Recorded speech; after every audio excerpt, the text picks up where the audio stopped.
Hi, everyone, and welcome to Studio Jake. I, of course, am your host, Jacob Airy. Thank you so much for joining me today on my vidcast where I talk about all things pop culture, from video games to film, television, anime, and beyond. I would really appreciate it today if you would like this video, that you would share it out, that you would leave a comment, and also that you would subscribe. I'm trying to get to 1,000 subscribers, and I would really appreciate every single tap or smash of that like button really helps me out. I would really appreciate it greatly. All right, down to the topic. Here we go. So, this is from gbnews.com. It says, next James Bond won't be white, claims industry exec as hunt for 007 continues. Okay, so this pops up. This has been popping up ever since Tim Dalton was James Bond, where MGM, who owns the rights, at least the distribution rights to James Bond, I actually think another company called Ion or Eon, something like that, they owned the rights. And so every once in a while, this comes up. They're like, oh, maybe they'll get a black actor to play him or whatever. And certainly, I don't think that's correct. It just my humble opinion. I think audiences are tired of the race and gender swapping of characters. I think that everyone is getting over it. I even think that the audiences that they do to pander in this way, I honestly think that they too would I think they're getting tired of it, because why can't you come up with original characters? Is Hollywood, or in this case, London, I guess, are they so creatively bankrupt that they can't create original stories based on black characters or Asian characters or women characters? No, no, no. We have to pander to the lowest common denominator. So we're going to be lazy and swap an existing character. And one of the reasons they do this is when political correctness or wokeness or ideology gets involved, it's creatively bankrupt because you can't do it based on that. Political correctness and wokeness is the enemy of creativity. It doesn't allow for free thought because it's collective, it's hive mind.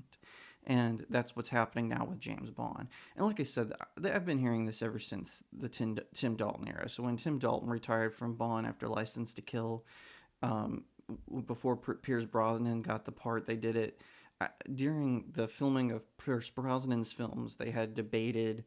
He had considered retiring at one point, and so they were talking about it then. And of course, when he retired, they were talking about it. But ultimately, the role went to Daniel Craig, and now with him retiring it, they're doing it again.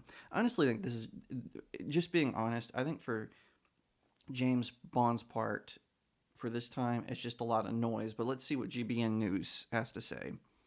The next James Bond won't be white, according to one industry executive, as the hunt for the next 007 intensifies. 2 years since No Time to Die was released, Bond kingpins Michael G. Wilson and Barbara Broccoli do not have all the time in the world to decide on the trajectory for the character of Bond.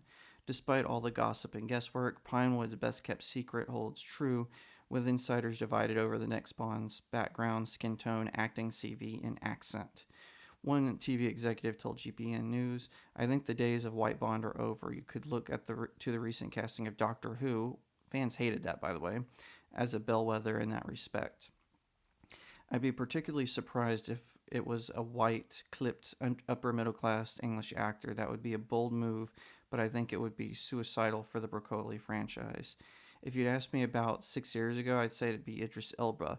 I think this might have gone now, as I think he may be perceived as too old. Indeed, Broccoli has reportedly circulated a shopping list for Bond to be British, less than 40 years of age, and around 5'10".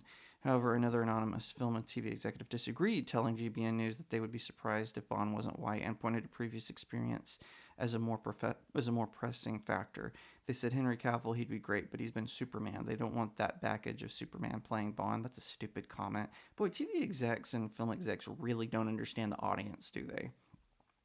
Turning 40 recently and standing at 6 feet tall, Henry Cavill previously auditioned for the role and told Men's Health US that, as far as he knew, the shortlist had gone to Craig and him. The Witcher actor went on to recall the director Martin Campbell saying, "Looking a little chubby there, Henry," as he reenacted a towel scene from the Sean Connery area of the franchise. Boy, Martin Campbell's a jerk. The film and TV executive told GB News that they believe the producers will go with somebody with a much softer ITV or BBC Sunday night kind of show, who has almost come from nowhere and will be a surprise to people. Fitting this bill would be rookie favorites McMafia and Happy Valley star James Norton, 37, and Richard Madden, 36. Richard Madden can do it, a bodyguard and Citadel claim. Norton is also currently scaring the living daylights out of audience on stage and derobing in the West End for the harrowing play A Little Life in what could be eye-patching audition for securing the on-screen license to kill. Okay, so it goes on. They're saying Aaron Taylor Johnson is a possibility. No. All right. Man, this is an interesting list. Jeez.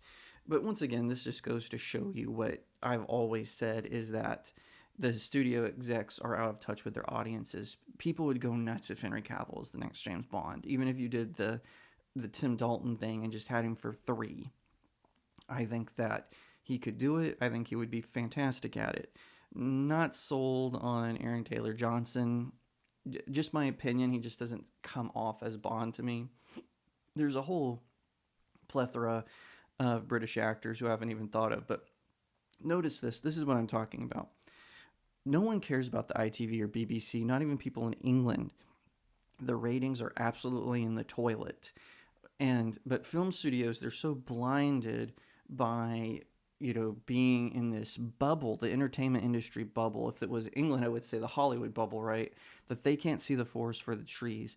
If they had cast Henry Cavill as James Bond, the next film would break the box office, especially if they delivered a killer trailer with the original music and that iconic opening that they left out of the first one with Daniel Craig.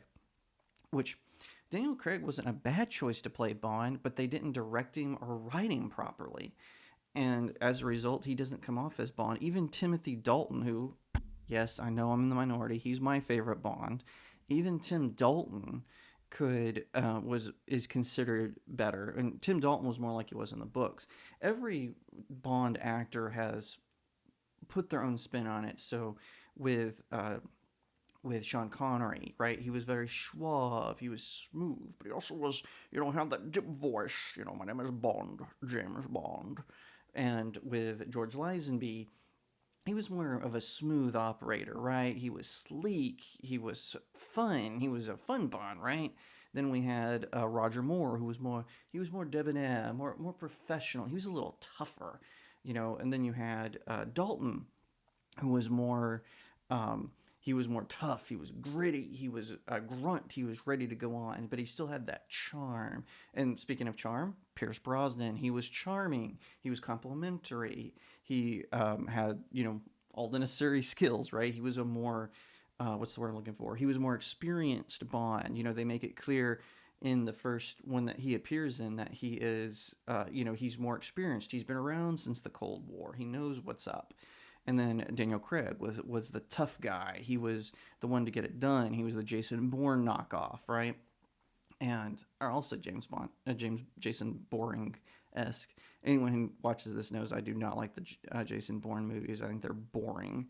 But anyway, each Bond had their own signature that they left on the franchise. And I just think doing something cheap just for clicks and giggles, such as race swapping James Bond, would be a mistake. Now, if they were smart, they would take a character, and if they wanted it to be in the James Bond world, they could even say from the world of 007.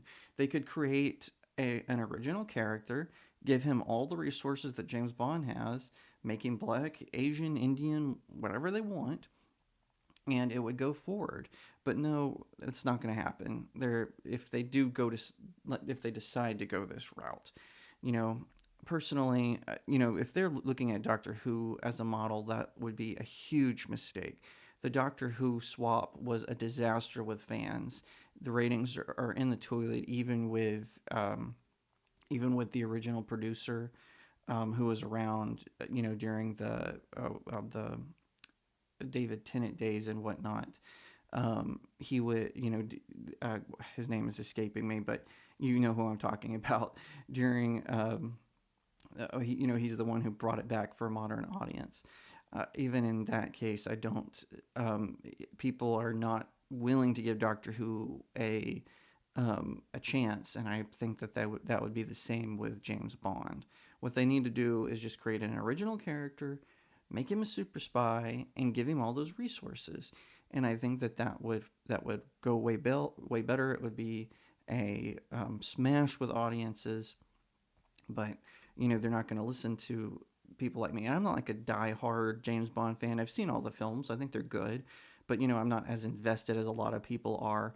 But if you were to ask me who I think should be the next James Bond, I would probably, my first instinct would be to say Henry Cavill.